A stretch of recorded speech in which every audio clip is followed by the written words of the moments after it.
Do you want to know how to motivate a strong-willed child?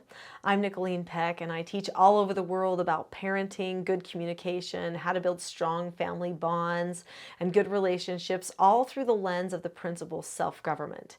And in this video, we're talking about the strong-willed child.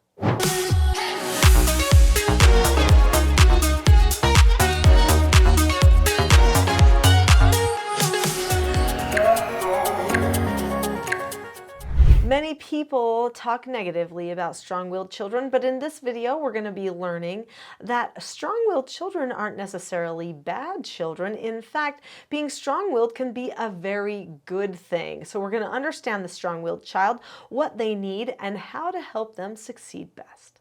So let's talk a little bit about strong-willed children. I know a lot about that. I'm actually strong-willed myself, and I'm willing to admit it. There are a lot of benefits of being a strong-willed person. I'm the type of person that will stand my ground. I'm not going to be afraid of talking to other people. I'm not going to shy away from maybe a difference of opinions. I'm definitely going to push myself to the next level when there's something that I feel like I need to do. I'm probably more likely to self-motivate. However, the strong-willed person can also have some traps. They can sometimes get arrogant and think that they're always right. Sometimes they can also get bossy, controlling, and rigid in their thinking, and that is something that can be problematic for their relationships. So what do you do if you're a parent of a strong-willed child? Well, one of the biggest things that you do is you teach them more. The strong-willed child is looking for truth. They want to know the reason why. They're the child that's probably going to ask you the reason why. They're going to ask you to prove it. They might debate you about some things. They've got questions that usually need to be answered. So don't shy away from discussions. Now, maybe you're the type of parent that doesn't feel very strong-willed, so it feels very intimidating. You have to decide ahead of time that because you're the parent doesn't mean you have to know everything. You just need to have a conversation or a discussion about everything. If the child says to you, "Well, Mom, why do you do that?" You might say to them, if you don't know why you do that, you might say, "That's a very good question, and I want to give you a very good answer. So give me a few moments to contemplate what is going to make the most sense to you, or what is going to help you the most with that question that you have." You might take a moment, slow down. You don't have to be really fast. The strong-willed person usually fires things at you a little bit quicker than somebody who maybe isn't as strong-willed. But I have to say, a lot of strong-willed parents produce strong-willed children. In my family, I'm strong-willed, my husband's strong-willed. That can create some fireworks if we don't know how to handle that, right? And then guess what? All of our children were strong-willed. And we brought in treatment children, and guess what? The majority of them were very strong-willed as well. And so we've had a household of strong-willed people for, well, ever since we've had a household, I guess. And you know what we found is that there have been some pretty bad moments, but actually, overall, we've had some pretty amazing moments, some pretty insightful discussions and debates, things that lead to enlightenment, connection, and a feeling that our environment is a safe place to talk about anything. There are skills that benefit the strong-willed person. If they want to get their point across, they absolutely need a skill called disagreeing appropriately. When a person disagrees appropriately, they know how to look at the person or the situation, keep a calm face, voice, and body, say that they understand the other person's point of view, share their point of view, listen to what you have to say okay, and then drop the subject. The disagree appropriately skill is one of the 4 basic skills that all people need to know. They're just adult skills, but for sure you can teach them to children. These 4 children's books each teach one of the 4 basic skills, which are following instructions, accepting no answers and criticism, accepting consequences, and disagreeing appropriately. These books are great for teaching the skills as well as reinforcing the skills as you're trying to get the children to remember new skills for communication.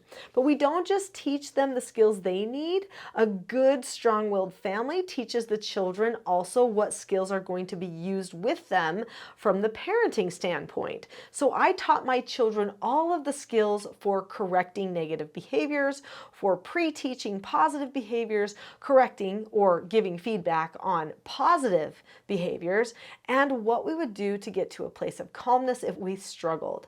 I also taught them problem-solving exercises and had very proactive conversations with them in meetings to help them plan for their success. If a strong-willed person feels like they have some control over what's going on, they're much more likely to succeed.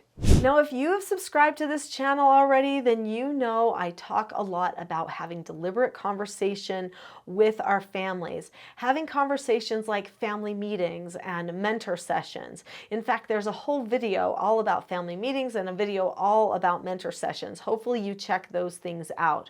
Right now, I'd like to talk a little bit about the mentor session.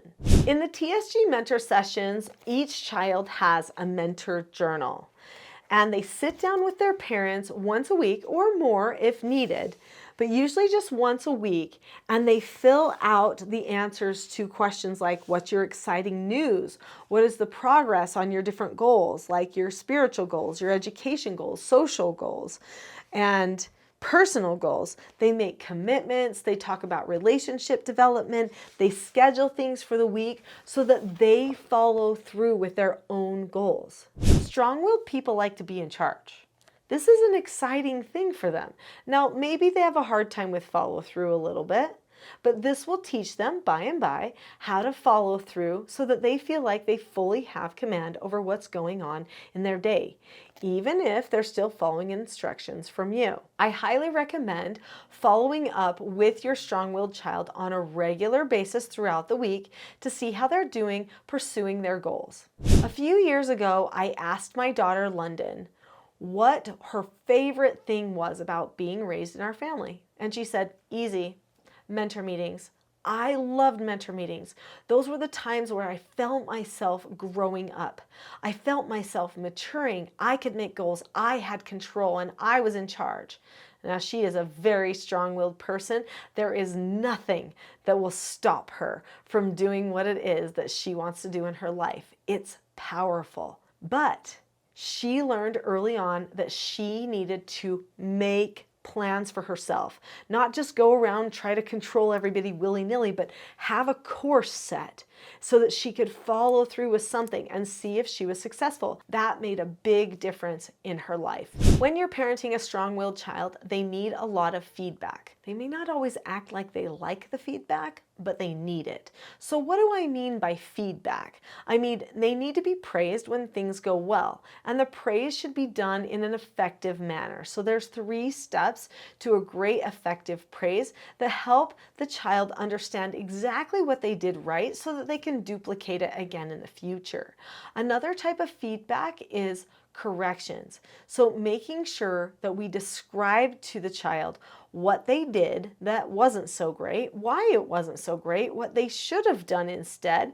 Give them an opportunity to learn cause and effect by accepting a consequence. And I have videos on here that talk about what types of consequences are better than others.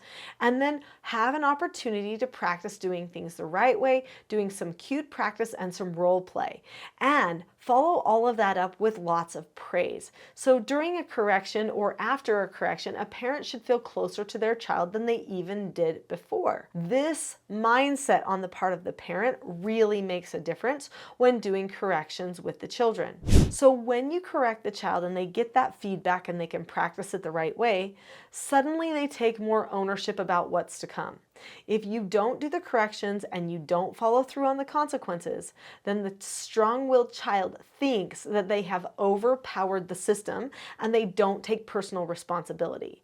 If the strong-willed child gets the opportunity to take personal responsibility for themselves in meetings, so does exercises, and by getting feedback for whether they use their skills properly or not, so that they can be guided along, they actually end up feeling more confident and empowered. So that's definitely the direction that you want to go with a strong-willed child. We've just barely scratched the surface here. There's a whole lot more to learn about the skills and principles of self-government. So if you'd like to learn more about the skills of self-government, there is a full-length class here on this channel, and it is called The Not-So-Known Secret for Parenting Success. Click on the link to that video now. I'll see you there.